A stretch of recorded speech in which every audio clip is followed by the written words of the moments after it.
Think about how you started your day today. You probably woke up in a soft bed, walked to the sink, turned a handle, and got clean, safe drinking water instantly. But what if you woke up 3,000 years ago? To find out, we have to leave the modern world entirely. Hang on tight, let's go back to ancient Egypt. Welcome to the past. The air is extremely hot. The ground is dry sand. If you look around for a light switch, a fridge, or a bathroom, you will not find one. Living here means entirely relearning how to do everything. Instead of relying on machines and grocery stores, the people who lived in this civilization looked to the natural world around them to survive. Looking at this dry landscape, you might wonder how anyone lived here at all. The answer is right in the middle of the desert, the massive, flowing Nile River. Today, we rely on shops and vans for food. For ancient Egyptians, the river did that work. The Nile provided drinking water, fish, and a flat surface to float heavy supplies from town to town. The river also followed a yearly cycle. Every year, it flooded and spread a thick layer of dark, wet mud across the dry sand. Because of this nutrient-rich soil, they called their home the Black Land. This black mud acted like a natural superfertilizer. It allowed farmers to grow massive crops of wheat, barley, and vegetables right next to the dry sand. Without that reliable flood, the ground would remain barren.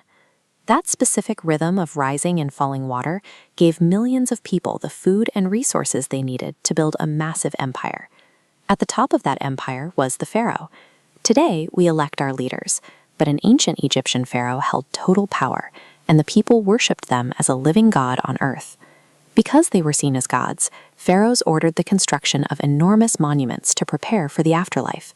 Look closely at the people standing at the base of this pyramid to see how huge these stone tombs actually are. You might hear stories that magic or aliens built these structures. The truth is entirely human, and it requires a lot of clever engineering. Thousands of skilled workers organized into teams to quarry limestone. They loaded blocks heavier than modern cars onto wooden sledges and dragged them up ramps, completely without engines or cranes. We are still studying exactly how they manage the ropes and ramps. What we do know is that these pyramids stand as massive physical proof of how tightly organized and deeply religious the society was. That intense religion also shaped how they handled death. The Egyptians believed a person could live on in the afterlife, but only if their physical body was carefully preserved. To preserve the body, doctors removed the internal organs, but they didn't care about the brain. They usually pulled it out the nose and trashed it. They discarded the brain because they believed all your thoughts, feelings, and memories lived in your heart. So the heart was almost always left safely inside the chest. Once the body was treated with salt to dry it out, it had to be wrapped.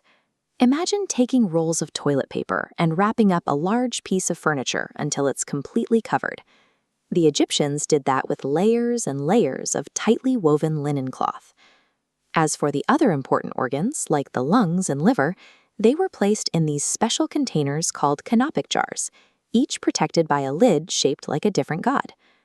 Movies often show mummies as scary monsters haunting tombs. In reality, they were simply beloved family members, carefully prepared for their next journey by people who cared for them. Our time is almost up. You might expect us to ride into the sunset on a camel, but if you lived during most of ancient Egyptian history, you would almost never see a camel.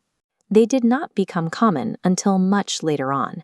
If you needed to move heavy sacks of grain or tools across the sand, you relied on a much tougher, practical animal, the donkey. And for the real heavy lifting, animals were not used at all. People loaded their massive stone blocks and supplies onto wooden boats and let the wind and the Nile River carry the weight.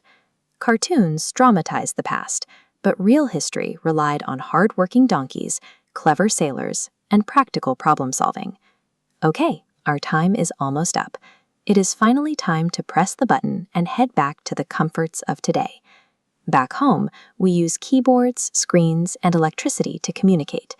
Thousands of years ago, skilled scribes spent hours carving complex symbols into stone to record their laws and stories.